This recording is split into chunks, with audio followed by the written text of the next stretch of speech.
विद्यार्थी मित्रांनो, आजच्या या व्हिडिओमध्ये आपण सर्कल या चॅप्टर मधील प्रॅक्टिस सेट 3.3 चा पार्ट पहिला पाहणार आहोत।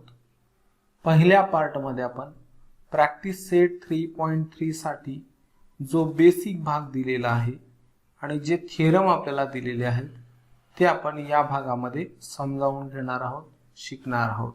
अत्यंत महत्त्वाचा असा हा भाग आहे, कारण हा संपूर्ण भाग व्यवस्थित आपण समजावून घेतल्याशिवाय प्रॅक्टिस सेट आपल्याला समजणार नाहीये। आणि म्हणून या ठिकाणी या सगळ्या भागाची ओळख आपण पार्ट 1 मध्ये करणार आहोत आणि पार्ट 2 मध्ये आपण प्रॅक्टिस सेट 3.3 पूर्ण घेऊया।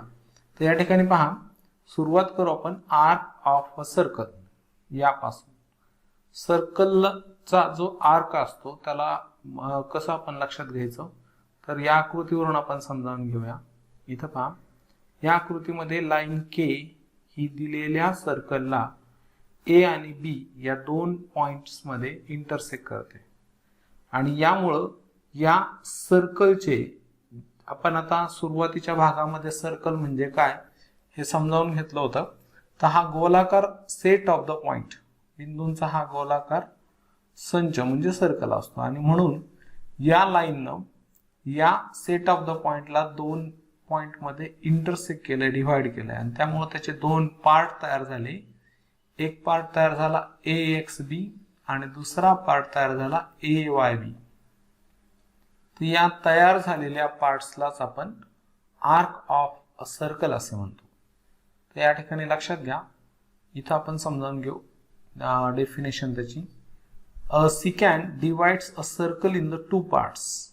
Any one of these two parts and the common points of the circle and secant constitute an arc of the circle. म्हणजे या ठिकाणी काय आहे की कोणत्याही सर्कल साठी जर आपण सिकॅन्ट काढलेली असेल तर ती सिकॅन्ट म्हणजे ही छेदिका त्या सर्कलला दोन भागात विभागते आणि मग दोन भागात विभागते तर ती सिकॅन्ट आणि सर्कल यांच्यामध्ये दोन पॉइंट कॉमन येतात। ए आणि बी हे पॉइंट सिकॅन्ट वर पण आहेत आणि सर्कलचे पण आहेत, म्हणून ते कॉमन पॉइंट आहेत। आणि म्हणून हा जो प्रत्येक पार्ट आहे, जे दोन पार्ट झाले AXB आणि AYB, तर ह्या कॉमन पॉइंट सहित या दोन्ही पार्टला आपण आर्क ऑफ द सर्कल म्हणतो। आणि इथं आर्क AXB आणि इथं आर्क AYB या दोन्हींमध्ये एंड पॉइंट्स म्हणजे अंत्यबिंदू ए आणि बी कॉमन असल्यामुळे यांना आपण corresponding arcs to each other असे म्हणतो। तर पहा, the points of intersection of circle and secant are called the end points of the arc. जसं की आता आपण बघितलं की सिकॅन्ट आणि सर्कल यांचे जे कॉमन पॉइंट आहेत यांना आपण आर्कचे एंड पॉइंट्स म्हणजे अंत्यबिंदू असे म्हणत असतो। तर हे लक्षात घ्यायचं मित्रांनो।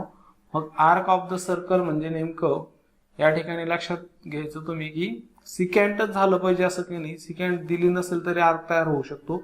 इथं पहा, आर्क YB हाही तयार होऊ शकतो, आर्क AY हाही तयार होऊ शकतो। म्हणजे सर्कलवरचे असे दोन पॉइंट की ज्यामुळे आपल्याला त्या सर्कलचे दोन पार्ट मिळतात, त्या पॉइंट म्हणजे त्या सेट ऑफ द पॉइंटला आपण आर्क असं म्हणतो।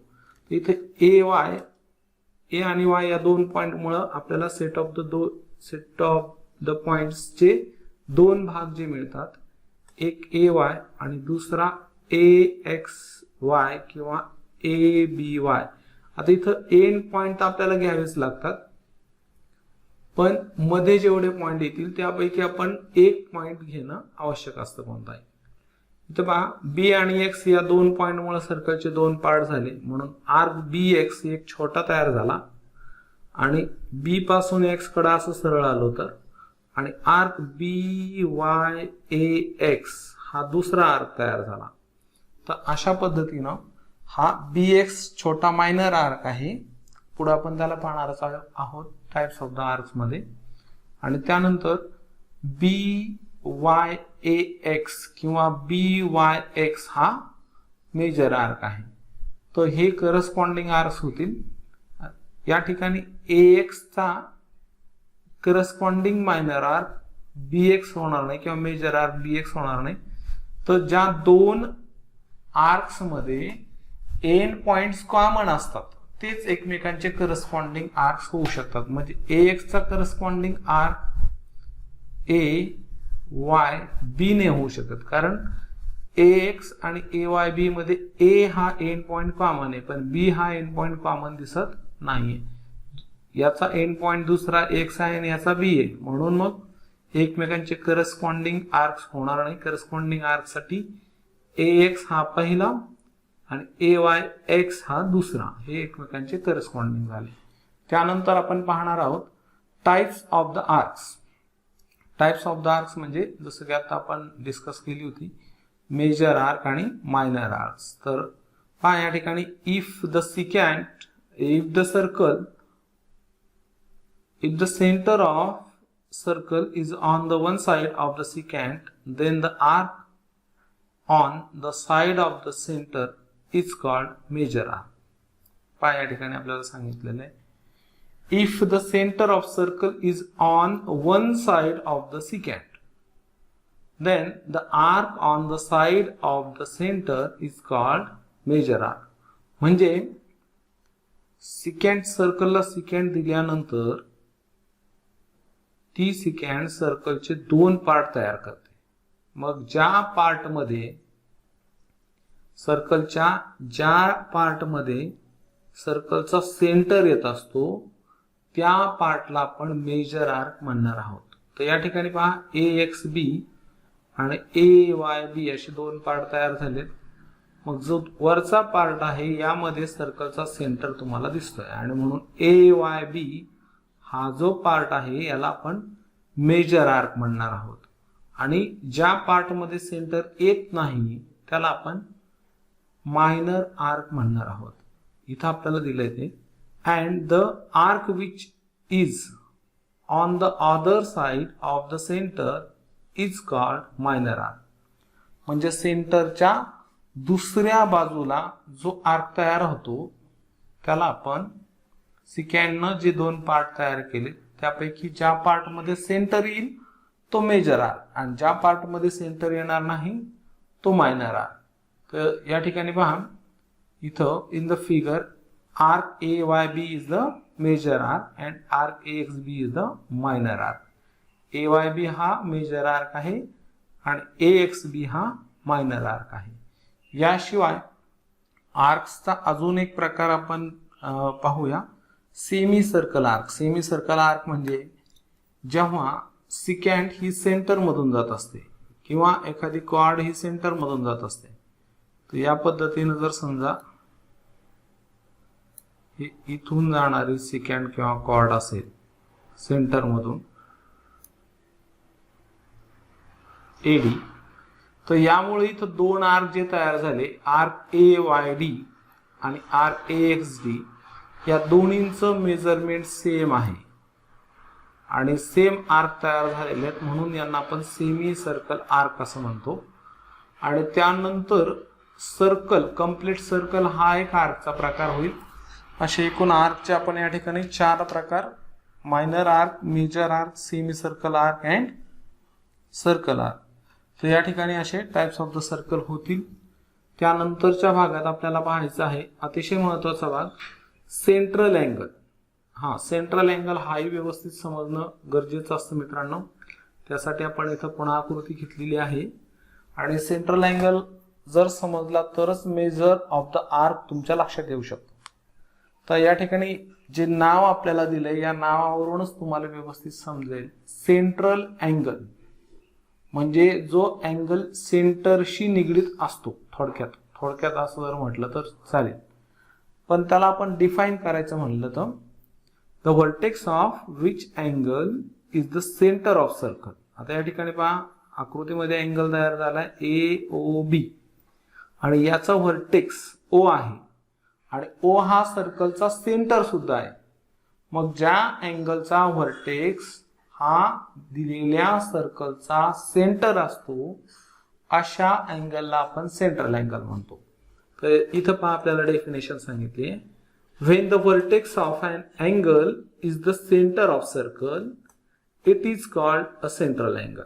जे मी आत्ताच सांगितलंय, angle which vertex is the centre of circle is called central angle. तर या फिगर मध्ये अँगल AOB किंवा अँगल BOA हा सेंट्रल अँगल आहे आणि त्याचं मेजरमेंट इथं थिटाने दाखवलंय. अँगलचं मेजरमेंट हे थिटा या चिन्हाने दाखवत असतात. त्यानंतर हा सेंट्रल अँगल आहे, तर याचं जे मेजरमेंट आहे याचं मेजरमेंट करस्पॉन्डिंग मायनर आर्कला इक्वल असतं. ते आपण पुढे पाहणारच आहोत. या ठिकाणी पहा, आणि सेंट्रल अँगल हा जो आहे तो फक्त मायनर आर्कशी रिलेटेड आहे. यासाठी ही फिगर अतिशय बोलकी आहे. दिलेली आकृती हिला जर तुम्ही नीट समजावून घेतलं तर इथं पहा, ए आणि बी यामधून जर सर्कलची सिकॅन्ड गेली अशी आत्ताच्या प्रमाण आपण जर बघितलं तर ए व बी मधून जर सिकॅन्ड इथं गेलेली असेल तर सर्कलचे परत दोन पार्ट झाले. APB हा एक पार्ट आणि AQB हा दुसरा पार्ट. मग APB हा जो पहिला पार्ट आहे याला आपण मायनर आर्क म्हणू आणि AQB हा दुसरा पार्ट आहे याला आपण मेजर आर्क म्हणू. तो सेंट्रल अँगल हा फक्त मायनर आर्कशी रिलेटेड असतो. मेजर आर्क साठी सेंट्रल अँगल नसतो. तर मेजर ऑफ द गिवन आर्कचं मेजरमेंट कसं काढायचं ते आता आपण या ठिकाणी समजावून घेऊया. पहा, मेजर ऑफ अन आर्क म्हणजे दिलेल्या आर्कचं माप किती असतं हे आपल्याला इथं समजून घ्यायचंय.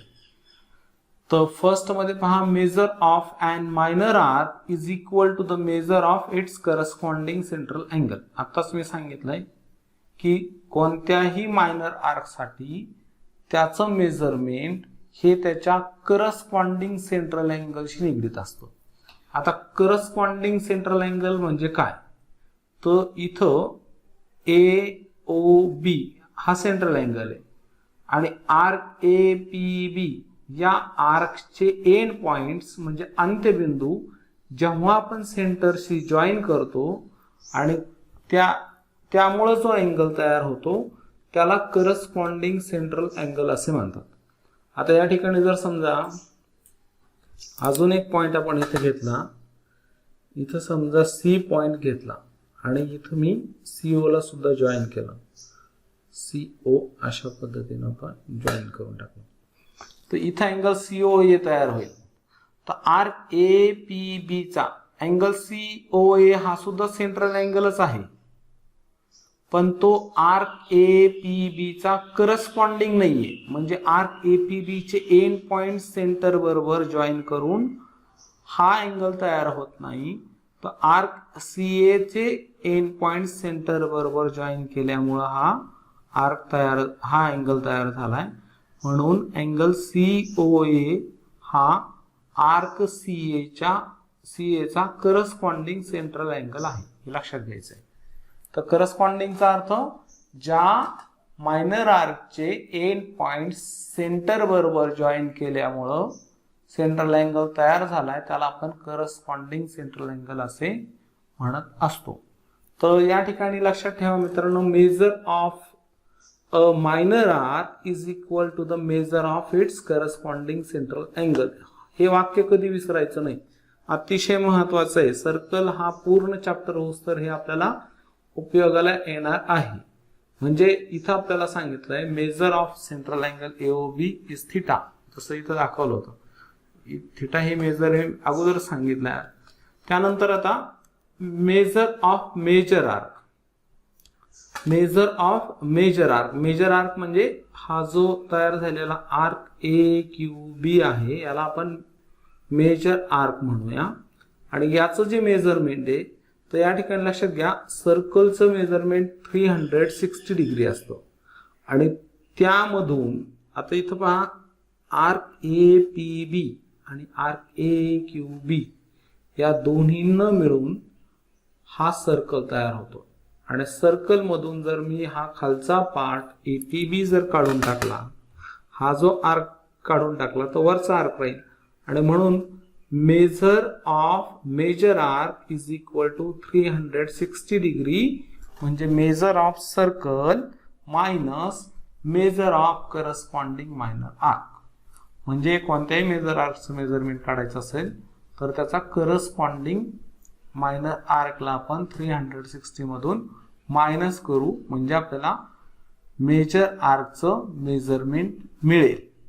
तर या ठिकाणी CA हा मायनर आर्क आहे आणि याचा करस्पॉन्डिंग मेजर आर्क CQA होईल किंवा CBA होईल किंवा CPA होईल.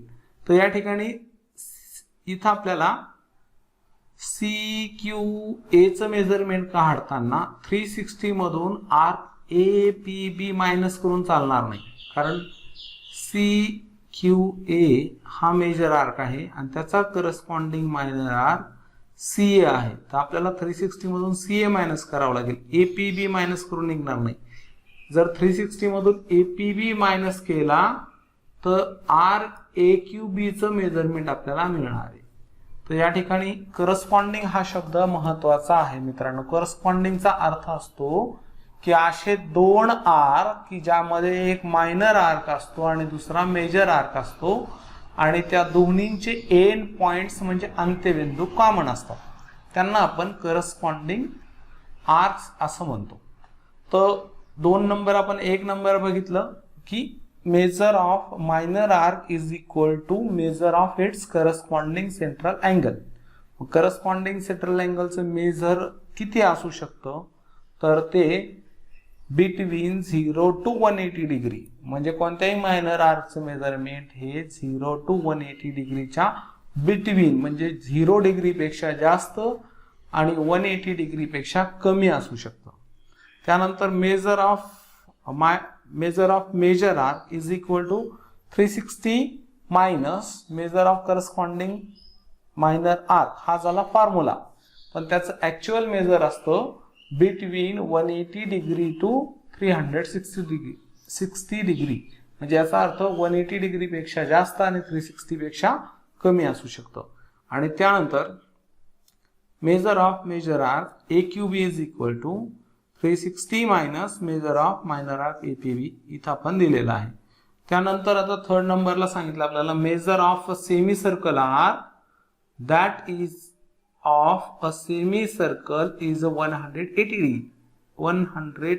डिग्री, म्हणजे कोणत्याही सेमी सर्कल साठी मेजरमेंट असेल 180 डिग्री, लक्षात ठेवायचे सर्कलच्या हाफ, आणि measure of complete circle is 360 degree. तर हा होता मित्रांनो महत्वाचा भाग. त्याचबरोबर आता कॉन्ग्रुअन्स ऑफ अ सर्कल, अतिशय महत्वाचा भाग आता आपण चर्चा करतो इथं. हा सर्कल हा पार्ट समजण्यासाठी हे सगळं तुम्हाला व्यवस्थित समजून घेणं आवश्यक आहे. कॉन्ग्रुअन्स ऑफ आर्क्स, कॉन्ग्रुअन्स म्हणजे समानता, आणि मग जेव्हा 2 आर्कचं मेजर समान असेल म्हणजे सारखं असेल तर त्यांना कॉन्ग्रुअंट आर्क्स असं म्हणणार आहोत किंवा कॉन्ग्रुअन्स आर्क्स असं म्हणणार आहोत. पहा, 2 arc are congruent if their measure and radii are equal. लक्षात घ्या, जर 2 आर्कचं मेजरमेंट सारखं असेल आणि त्यांच्या रेडियस इक्वल असतील तर त्या आर्क्सला आपण कॉन्ग्रुअंट आर्क्स असं म्हणणार आहोत. आता इथं arc DE and arc GF are congruent.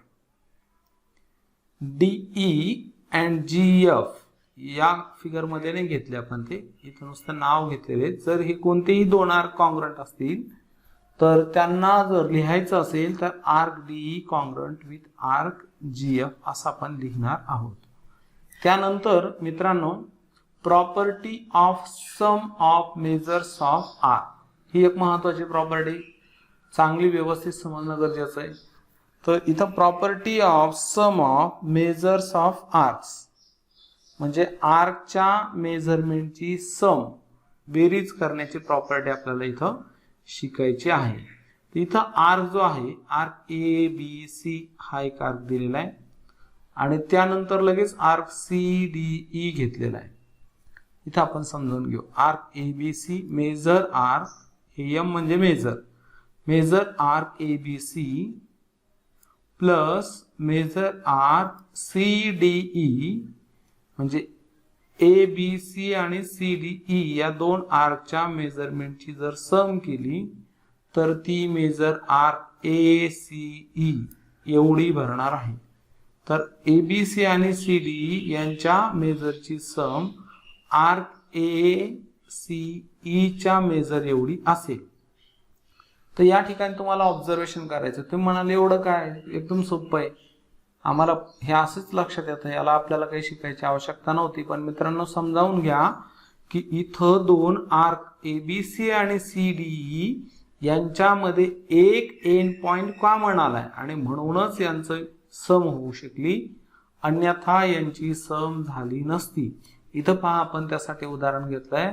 But arc ABC म्हणजे हा इथला arc ABC and arc BCE पहा इथं लक्षात घ्या, आर्क ABC A पासून C पर्यंत आहे आणि BCE B पासून E पर्यंत आहे. मग या दोन्हींमध्ये हा आर्क BC कॉमन आलाय, म्हणजे दोन्ही आर्क मध्ये भरपूर पॉइंट कॉमन आलेले, पूर्ण एक आर्क कॉमन आहे. पहा या ठिकाणी, but arc ABC and BCE have many points in common. All points on arc BC वरचे सगळे पॉइंट कॉमन आलेले आहेत आणि त्यामुळं so measure arc ABE equal not measure arc ABC plus measure arc BCE. तर ABE या आर्कचं measurement ABC आणि BCE च्या समला इक्वल होणार नाही, कारण यामध्ये भरपूर पॉइंट इथं कॉमन आलेले आहेत. म्हणून मित्रांनो हे लक्षात घ्यायचंय तुम्हाला, जर दोन आर्क मध्ये एक एंड पॉइंट कॉमन असेल तरच त्या आर्क्सची सम होऊ शकते, अन्यथा होणार नाही. आणि यानंतर आपल्याला दोन छोटे थेरम इथं शिकायचे आहेत आणि त्यानंतर आपण प्रॅक्टिस सेट 3.3 कडे जाणार आहोत. तर इथं जे थेरम आहे हे पण अतिशय महत्वाचे आहेत. यातला एक थेरम आपल्याला ऍक्टिव्हिटी म्हणून दिलेला आहे, त्याला आपण इथं समजून घेऊया. थेरमचं स्टेटमेंट दिलेलं आहे, the chords corresponding to congruent arc of a circle or congruent circles are congruent. काय सांगितलंय बघा, the chords corresponding to congruent arcs of a circle or congruent circles are congruent. तो जर एखाद्या सर्कल मध्ये आपल्याला दोन कॉर्ड्स म्हणजे कॉन्ग्रुएंट आर्क्स दिले असतील, जर दोन आर्क कॉन्ग्रुएंट दिले असतील तर त्यांच्या करस्पॉन्डिंग कॉर्ड ज्या आहेत त्या सुद्धा कॉन्ग्रुएंट असतात, हे आपल्याला दाखवायचं. म्हणजे थोडक्यात काय, जर एक किंवा एकापेक्षा जास्त दोन कॉन्ग्रुएंट सर्कल दिलेले असतील आणि त्यांच्यामध्ये दोन मायनर आर्क कॉन्ग्रुएंट असतील तर त्या आर्कच्या करस्पॉन्डिंग कॉर्ड्स या कॉन्ग्रुएंट असतात. इथं आपण समजावून घेऊया.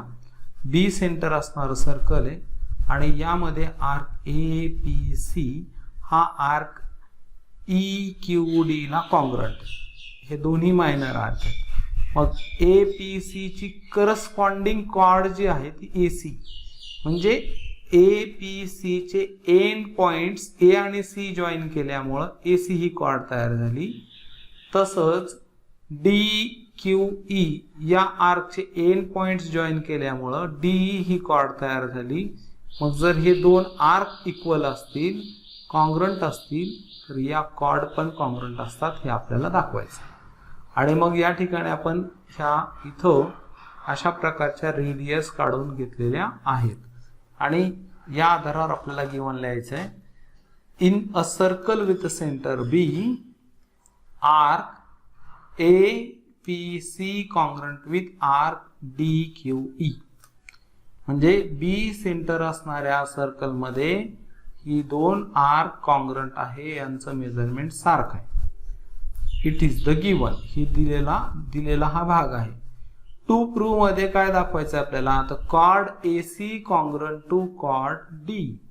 AC ही कॉर्ड D ला कॉन्ग्रुएंट दाखवायचे आणि या आधारावर आता प्रूफ मध्ये आपल्याला ही ऍक्टिव्हिटी कंप्लीट करायची आहे. Fill in the blanks and complete the proof.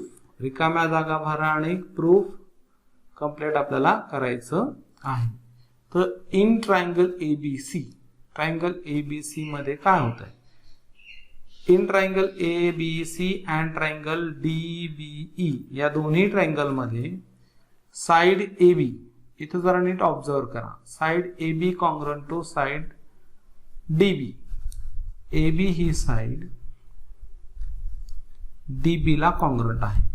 आणि कारण याला इथं वरती लिहितो मी, radii of same circle, radii of same circle, हे त्याचं रिझन झालं. त्यानंतर साइड याच पद्धतीनं side B C also congruent to side B. तर side B C congruent with side BE. आणि याचं रिझन पण तेच आहे आता जे आपण लिहिलं, रेडियाई ऑफ सेम सर्कल, एका सर्कलच्या रेडियस आहेत म्हणून, रेडियाई ऑफ सेम सर्कल. आणि त्यानंतर angle A B C congruent with angle D B C, because हे दोन अँगल जे आहेत हे दोन्ही अँगल कॉन्ग्रंट आहे. कारण measure of congruent arcs, congruent कोणत्याही मायनर आर्कचं मेजरमेंट हे त्याच्या सेंट्रल अँगलच्या मेजर एवढं असतं, हे आपण पाहिलेलं आहे. आणि त्यामुळं आर्क ए पी सी चं मेजरमेंट हे अँगल ए बी सी च्या मेजरला इक्वल होईल. मग आर्क ए पी सी हा जर आर्क डी क्यू ई ला कॉन्ग्रंट आहे, तर angle A B C is congruent with angle D B E, the measure of congruent arc. आणि therefore two triangles ABC congruent with triangle DBE. आणि test झाली side angle side test, SAS test, SAS test वरनं हे दोन triangle congruent आहेत. and therefore आता corresponding parts of the congruent triangle are congruent. म्हणून इथं quad AC congruent with chord D, त्याला corresponding sides of congruent triangle असं reason आपण देऊ शकतो. आणि मग या ठिकाणी मित्रांनो आपण जे आपल्याला सांगितलं होतं ते प्रूव्ह केलं. Hence prove that the chords corresponding to congruent arcs of a circle or congruent circles are congruent. म्हणजे या ठिकाणी ही प्रॉपर्टी आपण वेगवेगळे कॉन्ग्रुएंट सर्कल घेऊन सुद्धा अशाच प्रकारे प्रूव्ह करू शकतो. त्यानंतर अजून एक असा छोटा थेरम आपल्याला दिलेला आहे. थेरम याचा कन्वर्स आहे तो, corresponding arcs of congruent chords of a circle और कॉन्ग्रुएंट सर्कल आर कॉन्ग्रुएंट. या ठिकाणी पहा, corresponding arcs of congruent chords म्हणजे जर एका सर्कल मध्ये दोन कॉर्ड आपल्याला कॉन्ग्रुएंट दिले असतील तर त्यांचे करस्पॉन्डिंग आर्क हे कॉन्ग्रुएंट असतात. याला आपण डायग्राम वरनं समजून घेऊया. ओ सेंटर असणाऱ्या सर्कल मध्ये कॉर्ड पी क्यू ही कॉर्ड एस आर ला कॉन्ग्रुएंट आहे. इथं गिवन मध्येच लिहूया, in the circle with centre O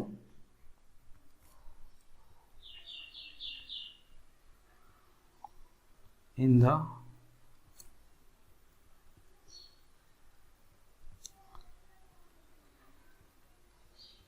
circle with center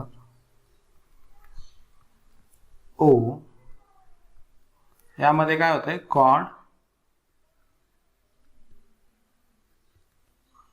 PQ congruent with chord RS. आणि त्यानंतर टू प्रूव्ह मध्ये आपल्याला दाखवायचं, इथं to prove of the theorem आहे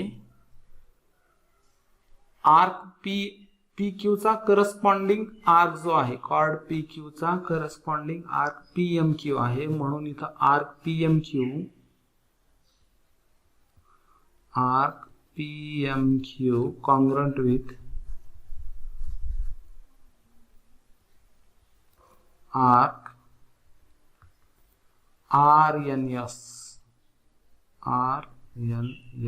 लक्षात ठेवा मित्रांनो, आर्क हे सर्कलवर असतात आणि कॉर्ड म्हणजे हे सेगमेंट असतात. आपल्याला हे सर्कलवरचे आर्क जे आहेत हे कॉन्ग्रुएंट दाखवायचे आहेत. तर यासाठी या दोन ट्रायंगलला आपल्याला कॉन्ग्रुएंट दाखवणं आवश्यक आहे. इथं प्रूफ मध्ये पाहूया. आता या ठिकाणी पहा, इन द ट्रायंगल, दोन ट्रायंगल आता आपण घेणार पुन्हा, POQ and triangle ROS. मग या दोन ट्रायंगल मध्ये काय होईल, तर आत्ताच्या सारखं आपल्याला ऑब्झर्वेशन करून कॉन्ग्रुएंट पार्ट्स अगोदर लिहून काढायचे. तर या ठिकाणी कॉन्ग्रुएंट पार्ट्स मध्ये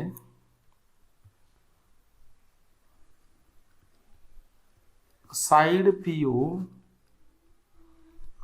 congruent with side PO he side RO ला कॉन्ग्रुएंट आहे. कारण आहे radio of same circle. Radio of same circle. त्याच पद्धतीनं आता इथं आपल्याला गिवन मध्ये जे दिलंय की कॉर्ड PQ कॉन्ग्रुएंट RS आहे, म्हणजे त्या सुद्धा सर्कलच्या साइडच आहेत. मग side PQ congruent with side RS, it is given. आणि त्यानंतर त्याच्या खाली आता साइड QO किंवा OQ congruent to side OS. याला परत radio of same circle, radio of same circle असं रिजन देऊया. Therefore two triangles, triangle POQ congruent with triangle ROS by side test. yes test. आणि यावरून जर हे दोन ट्रायंगल कॉन्ग्रुएंट झाले तर त्यांचे करस्पॉन्डिंग अँगल कॉन्ग्रुएंट होतील. मग या ठिकाणी therefore angle POQ congruent with angle ROS, the corresponding central angle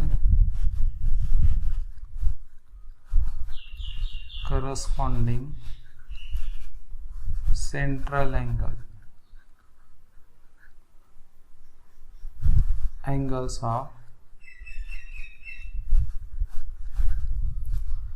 याला आपण रिजन करस्पॉन्डिंग सेंट्रल अँगल पुढच्या वाक्याला देणार आहोत. इथं आपल्याला corresponding angles of congruent triangles असं रिजन द्यायचं. तर ठीक आहे, वाक्याच आपण खाली घेऊ आणि मग परत लिहू. तर इथं जे आहे P angle POQ congruent with angle ROS, तर याला corresponding angle of congruent triangle असं रिजन त्याला देऊया. आणि मग खाली आता येईल therefore आर्क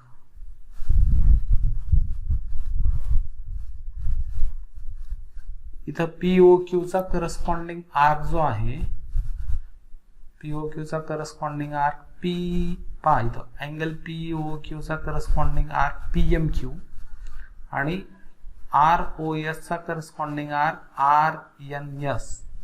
इथं PMQ congruent with RNS. RPMQ congruent with arc RNS. आणि याला रिझन द्यावा लागेल corresponding arcs of congruent central angle. corresponding arcs of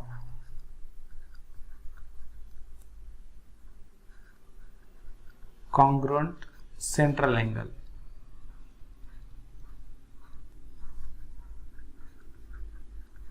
Hence prove that the arcs corresponding to congruent chord of a circle or congruent circle are congruent. तर मित्रांनो 3.3 या practice set साठीचा हा part 1 जो बेसिक भाग आहे तो आपण इथं पूर्ण केलेला आहे. यानंतर आपण प्रॅक्टिस सेट पाहूया पुढच्या व्हिडिओमध्ये.